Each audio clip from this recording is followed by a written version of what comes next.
সবাইকে শুভ সকাল। আজ সুন্দর একটি সকাল। আর এই সুন্দর সকালে আমি কোথায় যাচ্ছি বলুন তো? হ্যাঁ, আমি যাচ্ছি আকর্ষণীয় এলিফ্যান্টা গুহায়, যা মুম্বাইয়ের পোতাশ্রয়ের ঠিক কাছেই একটি ইউনেস্কো বিশ্ব ঐতিহ্যবাহী স্থান। আমি এই প্রাচীন শিলা খোদাই মন্দিরগুলোর অনেক নাম শুনেছি এবং অবশেষে নিজের চোখে দেখার জন্য আমি খুবই উত্তেজিত ছিলাম। তো চলুন আমার সাথে আজকে। এই পর্যায়ে আমার সামনে দেখতে পাচ্ছেন গেটওয়ে অফ ইন্ডিয়া, যেটা মুম্বাইতে অবস্থিত, এবং আরব সাগরের ভিতরে যে ছোট ছোট জাহাজগুলো ছিল সেগুলো, এবং পাশেই ছিল হচ্ছে দ্য তাজ প্যালেস, যেটা নিয়ে খুব বড় একটা কাহিনী আছে। 2011 সালে এখানে জঙ্গি হামলা হয়েছিল। তো এই জিনিসগুলো অপোজিট একটা দিক থেকে অনেক সুন্দর দেখা যাবে, সেটা আমরা দেখাবো আপনাদেরকে। তো মুম্বাই, এই যে এখানে যে কবুতরগুলো দেখছেন আপনারা, এগুলো সচরাচর সকালেই দেখা যায়, কেননা এত সকালে এখানে মানুষ থাকে না। বাট নর্মাল 10টার পরে কিন্তু এখানে প্রচুর পরিমাণে ভিড় হয়, যেহেতু গেটওয়ে অফ ইন্ডিয়া বলে কথা এবং মুম্বাই বলে কথা। তো খুবই নিরিবিলি ছিল জায়গাটা। এবং এলিফ্যান্টা কেভে পৌঁছানোর প্রথম ধাপ হচ্ছে গেটওয়ে অফ ইন্ডিয়া থেকে ছোট্ট একটা ফেরি যাত্রা। এখানকার পরিবেশটা কিন্তু অনেক প্রাণবন্ত, যেহেতু অনেকটা সকাল, কোনো ধরনের মানুষজন নেই। বাতাসে ইতিহাসের ছোঁয়া অনুভব করা যাচ্ছে।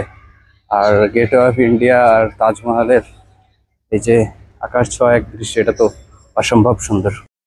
এখানে গেটওয়ে অফ ইন্ডিয়ার পিছন থেকে আমি একটা ভিডিও নিয়েছি, যেখানে আসলে এই গেটটার কাজ কাজ চলতেছিল, সম্ভবত পরিষ্কার করতেছে ওরা এই বিষয়টা, মানে গেটওয়ে অফ ইন্ডিয়াটা। এবং এখান থেকে হোটেল তাজ প্যালেসটা অনেক সুন্দরভাবে ভিজিবল হচ্ছিল, খুব ভালোই লাগতেছিল। শেষে একটা টিকিট কেটে নিলাম 290 টাকায়, আমার আসা যাওয়ার টিকিট। এখান থেকে 10 কিলোমিটার দূরে, তো যেতে বেশ খানিকটা সময় লাগবে। তো তো আমাদের ট্রলারটা যখন ছেড়ে দেয়, তো মুম্বাই থেকে যখন দূরে যাচ্ছিলাম, তখন এখানে মুম্বাই শহরের একটা অসম্ভব একটা সৌন্দর্য ফুটে উঠতেছিল।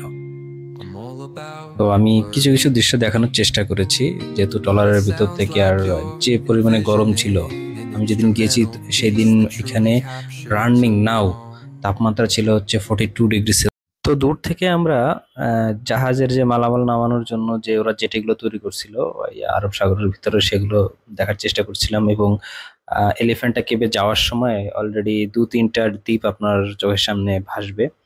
তো সবগুলোতে আপনার টুরিস্ট অ্যালাউ না, শুধুমাত্র এলিফ্যান্টা কেভি অ্যালাউ। তো ফাইনালি আমরা পৌঁছে গিয়েছি, এবং নামার পর এখান থেকে যেটা বুঝলাম, এটা মোটামুটি ছোট বলা চলে একটা দ্বীপ, এবং এটা কিন্তু খুব সুন্দরই লাগতেছিল দূর থেকে আমরা যখন ফেরিঘাট থেকে উঠতেছিলাম। তো আমি এখানে দাঁড়িয়ে একটু আশেপাশের ভিউটা নেওয়ার চেষ্টা করতেছিলাম। তো সামনের দিকে আগানো যাক। তো সামনের দিকে আগানোর পরে যেটা হবে, এখানে আপনি একটা ট্রেন পাবেন 20 রুপির বিনিময়ে। আপনাকে হয়তো 1-1.5 কিলোমিটার পথ এই ট্রেনের মাধ্যমে পৌঁছে দিবে। তো এই ছোট্ট ট্রেন যাত্রাটা ছিল আসলেই খুব সুন্দর, মানে আস্তে আস্তে করে ট্রেনটা চলতেছিল। আর আশেপাশে দৃশ্যগুলো, এগুলো আসলে ভাই এক্সপ্লেন করার মতো না, যদি না দেখেন। আমি আসলে বলে কতটুকু আপনাদেরকে ক্লিয়ার করতে পারবো আমি সেটা জানি না। তো দেখেন একটু আশেপাশে কিন্তু অনেক দোকান ছিল। তো আমরা ছিলাম ফার্স্ট ট্রিপ, যে কারণে এখানে সবকিছু খোলা হয়নি। আমাদের ওয়েলকাম করা হলো এলিফ্যান্টা কেভে। তো এখনো কিন্তু অনেক দূরে রয়েছে। এখানে আমি যাওয়ার সময় কিছু কিছু দোকান ওই সময় খুলতেছিল, আপনি এখানে রেস্ট নেওয়ার জন্য খুব ভালো একটা। এবার আসল চড়াই শুরু। গুহাগুলির দিকে যাওয়ার জন্য কিছু সিঁড়ি আমাদের বাইতে হবে।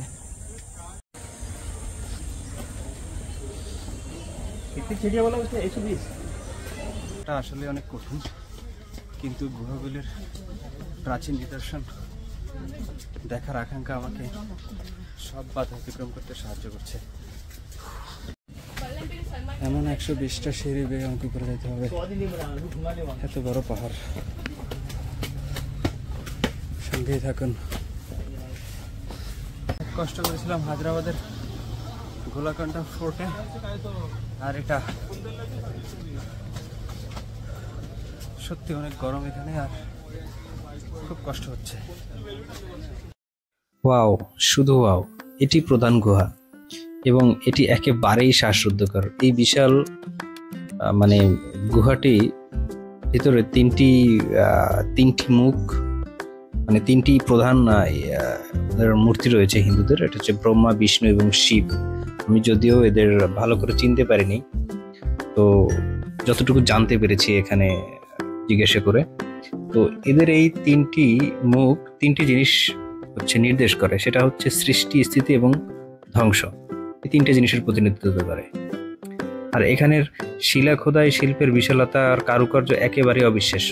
হয়তো আপনার ভিডিওতে দেখতে পারতেছেন, মানে এটা একেবারে বিশ্বাস করা কঠিন যে কয়েক শতাব্দী আগে একটা পাথর কেটে, মানে পুরো পাহাড়টাই তো পাথরের, এবং এই পাথর কেটে এটি তৈরি করা হয়েছিল। আর এখানকার প্রতিটি গুহা তার ভাস্কর্যের মাধ্যমে একটি ভিন্ন ভিন্ন গল্প বলে। তো এই গল্পগুলো আমি জানি না। তো আপনারা বিভিন্ন হিন্দু দেব দেবী এবং পৌরাণিক কাহিনীগুলোর চরিত্র দেখতে পাবেন। এটি যেন সময়ের পিছনে ফিরে যাওয়া এবং সেই যুগের শিল্পকলা ও ধর্মীয় বিশ্বাসের সাক্ষী হয়। এটি আপনাকে ভারতের সমৃদ্ধ সাংস্কৃতিক ঐতিহ্যকে উপলব্ধি করতে সাহায্য করবে। আমি অবশ্য এখানে কোনো গাইড পাইনি, তবে আমার সাথে ছিল একজন রাজস্থানের ফ্রেন্ড, তো ওর থেকে যতটুকু জানতে পেরেছি। আর এই অভিজ্ঞতাকে মানে মানে এটা একটা আপনার অভিজ্ঞতাকে সমৃদ্ধ করবে এবং এই স্থানটির যে কতটা তাৎপর্য সেটা বুঝতে সাহায্য করবে।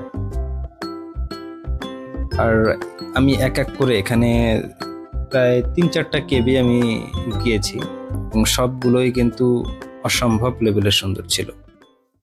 এখানের প্রতিটি শিল্পকলা ইতিহাস আপনাকে মানে গভীরভাবে অনুপ্রাণিত করবে। আর এই এলিফ্যান্টা গুহা সত্যি একটি রত্ন, এবং আপনারা যদি মুম্বাই আসেন তবে অবশ্যই এটা ঘুরে দেখবেন। এটা মিস মানে মুম্বাই ট্যুর মিস আপনার। আর এটি এমন একটা অভিজ্ঞতা এবং ট্যুর হবে আপনার লাইফে যেটা আপনি কখনো ভুলতে পারবেন না। প্রতিটি গুহা এতটা মনোমুগ্ধকর এবং আপনাকে অবাক করবে এই কারণে যে কয়েক শতাব্দীর আগের এই গুহাগুলো ওরা কিভাবে তৈরি করেছিল আসলে এক্সপ্লেন করার মতো না। জাস্ট সিনগুলো দেখুন এবং দেখেন এইটা হচ্ছে পাহাড়ের খাদে পাথর কেটে কেটে ভিতরের দিকে, মানে আমার কাছে অনেক সময় ডেঞ্জারাস মনে হচ্ছিল বিষয়গুলো, যে যদি ভেঙে পড়ে। পরে যদিও সরকার এটাকে সংস্কার কিছুটা করেছে, বিকজ অনেক পুরনো, তো উপর থেকে পাহাড় ধসের একটা সম্ভাবনা ছিল, যে কারণে এখানে কিছু পিলার ওরা বসাই দিছে। বাট এর ভিতরে কিন্তু আরো জায়গা আছে যেগুলো অফ করে দেওয়া হয়েছে, কেননা এটা ডেঞ্জার। আর এখানে ট্যুরে আসলে মানুষ যদি কোনোভাবে এর ভিতরে যায় বা প্রবলেমে পড়ে তখন একটা প্রবলেম।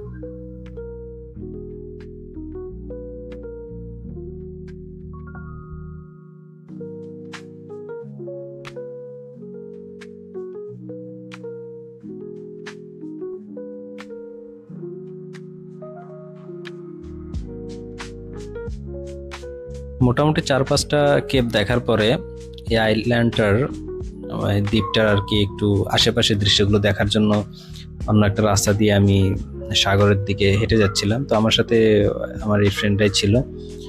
তো যাওয়ার সময় একটা পাহাড়ের উপর থেকে মোটামুটি এই আইল্যান্ডটার চারপাশের যে দৃশ্যটা, এখানে ছোট একটা লেক ছিল, অবশ্য এত সুন্দর লাগতেছিল যেটা বলে বোঝানো সম্ভব না। তো এখানে কিন্তু বাড়িঘরও আছে, অনেকে থাকে, মানে যারা বিজনেস করে তাদের বাড়িঘরগুলো আপনি এখানে দেখতে পাবেন। আর অসম্ভব সুন্দর আসলে। এখানে মোটামুটি আপনি 2-1টা দিন খুব সুন্দর কাটাতে পারবেন, একেবারে জনমানব শূন্য, কেউ নাই।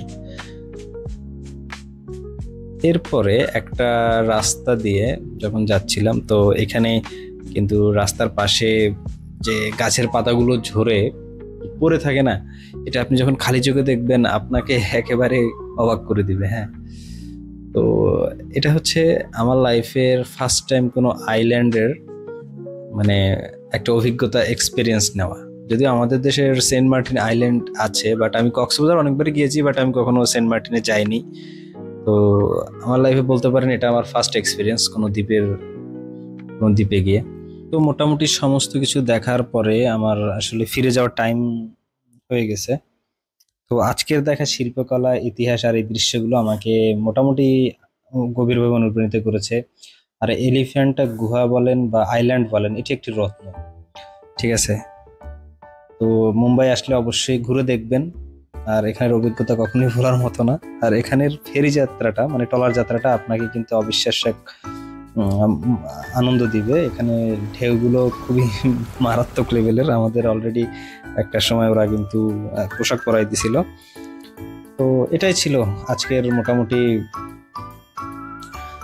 ভিডিও। তো দেখতে থাকুন, নেক্সট ভিডিও ইনশাল্লাহ খুব দ্রুতই আপলোড দিব। আর মোটামুটি